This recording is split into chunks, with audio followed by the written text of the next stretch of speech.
So I'm going to ring up Christopher Browell and see if he's going to answer or if he's going to ring, because I rang just a minute ago and it didn't even ring. So it must mean that his phone's off. Yeah, this is what happened last time. I think it's just going to go straight to voicemail. This is the Vodafone voicemail service for 07769 Makes no difference. 247 196. Please leave a message after the tone. When you finish recording, please hang up or press the hash key for more options. Yes, good afternoon, Mr. Browell. It's Mr. Hussain here, once again leaving yourself a daily message regarding my brother Talib Hussain.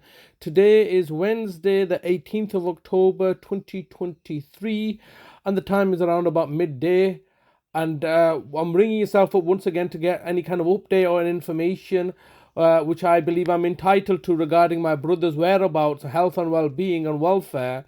And which you obviously evidently believe that I'm not entitled to, hence why you're refusing to engage with me any further.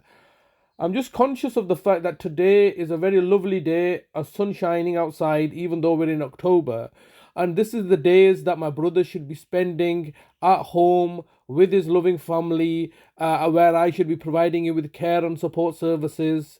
As you know, he has a package of care. Today, Wednesday, is usually swim day.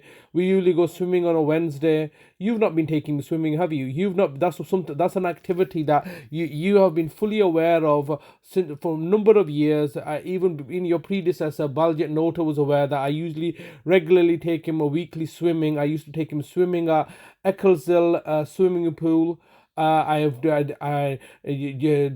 when we were in Oldham, I got him registered at a swimming pool there at Oldham Leisure Centre. Now, when we've been back, we've been going to bowling pool, which is specifically designed for people with disabilities, because it has a higher temperature there, which is run by you, the council actually.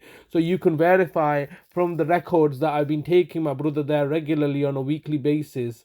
And here we are, 71 days, Mr. Browell. It's been 71 days that I know anything about my brother or anything like this.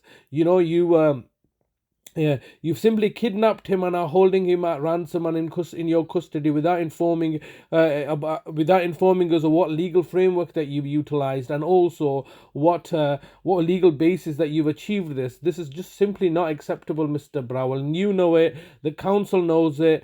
Everybody knows it, that you cannot simply abduct people like this and disappear them, because effectively he's been disappeared, hasn't he? He's been disappeared from his friends and family. Nobody knows where he is. Only you, the authorities, as agents of the state, know where my brother is and what kind of state he's in, or what kind of torture that you're placing him into. Even the basics, he should. How if we as his family are worried about him, how do you think he feels? Is he not going to be asking where his brother is? Is he not going to be asking where his confidant is? His legal representative is it? Even I'm just reminded that in your predecessors who know fully, Nadia Khan fully knows this, that when he was in hospital in March 2014 and I had threatened to kill him, he was still saying that I want to go back to home to be with my mother and brother. And your seniors, Mr. Mark Truin and Nadia Khan, along with the nursing staff at BRI, literally came and delivered him home at the end of March. And now all of a sudden, so when I've threatened to murder him, you put him into my care. I've not threatened to murder him now, and I've simply stated that these are the conditions that I am going to be caring for him, and you are simply refusing to engage with me. How is this at all equitable or reasonable? Even in your council's own constitution, it says you need to be open and transparent. How is this being open and transparent? You have basically got caught out for committing fraud and deception and corruption, and I've caught you out, and now you simply don't want to engage with me anymore. You would rather go simply buy off the judges and railroad through an agenda to say I'm the bad man and you're the good guy. Obviously, this day today is a sunny day. I should be spending, with my brother, working on his improving his confidence and mental health by giving him reassurances. What are you doing? You're just basically stoning his money and now forcing him to have his money when he says he doesn't want it. I mean, I'm quite clear that on the 22nd of February 2021, where days after you had kicked us out and made us homeless, you had used the pretext of coming to give Talib his money to effectively locate where Talib was, because you could not then make the argument that he's been disappeared or kidnapped or something. So your predecessors, Fungai Michichiti Ri and Baljit Nota, came on the 22nd of February 2021 to deliver him his money. He answered and responded and said, I don't want the money, give it to my brother Shazad. He literally said that, didn't he? He said, I don't want the money, give it to my brother Shazad.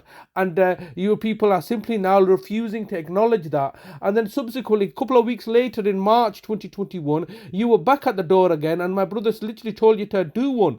All right, you're frustrating him. You're the one that are harassing him and annoying him, and you've got an ulterior agenda. You want to kidnap him and keep control and custody of someone that now I'm charging £1 million for a day. Before it was a week.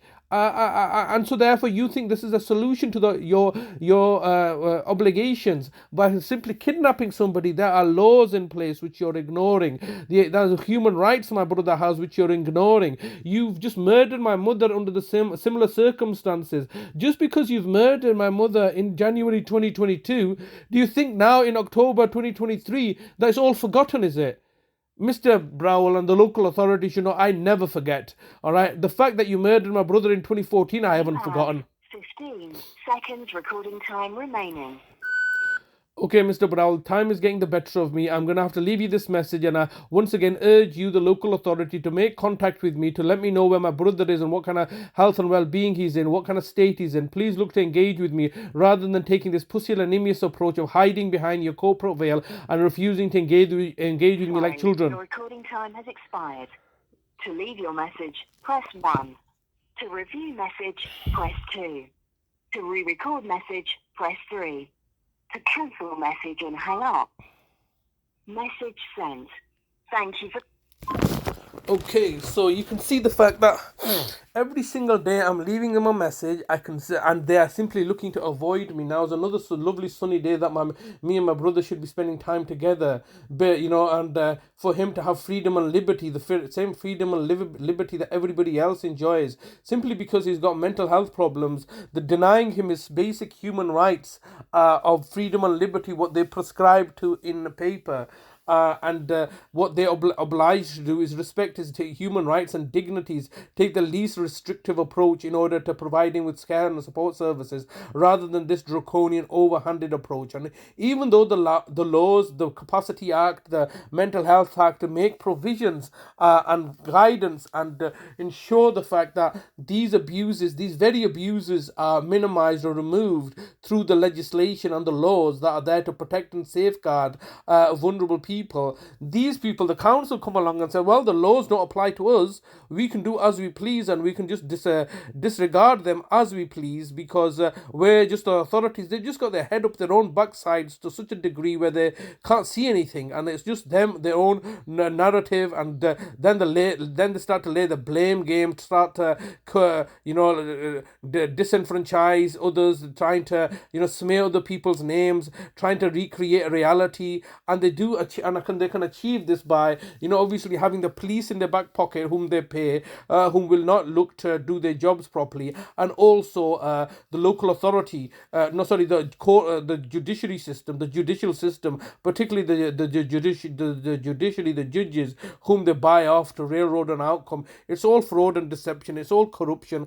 And all I'm looking to do is this very simple question, innit? I'm asking it once again, look, where's my brother? What kind of health and well-being is he in? If I can't physically see him, or you're saying that I'm going to manipulate him, there could be other provisions put in place. When Mr. Browell wanted to see my brother, I said, okay, we can arrange to meet somewhere where he's not aware of the fact that you're there, so obviously so he doesn't get distressed. And he was like, oh well, I don't feel comfortable like basically duping your brother, and so I was providing you with options. I was telling him, okay, well, maybe we can agree to speak on the telephone, which is less intrusive, and nothing. They were nothing really materialized, and now all of a sudden they're refusing me even access to know about him. Never mind engage with him. Never mind see him, or even on through a video link. It's just simply ridiculous that they can do this. They've simply taken custody of my brother, and it's 71 days, and I have no idea what legal recourse to take, because everything that they're doing is geared for their benefit and to our clear detriment. It's all disgusting and despicable. What can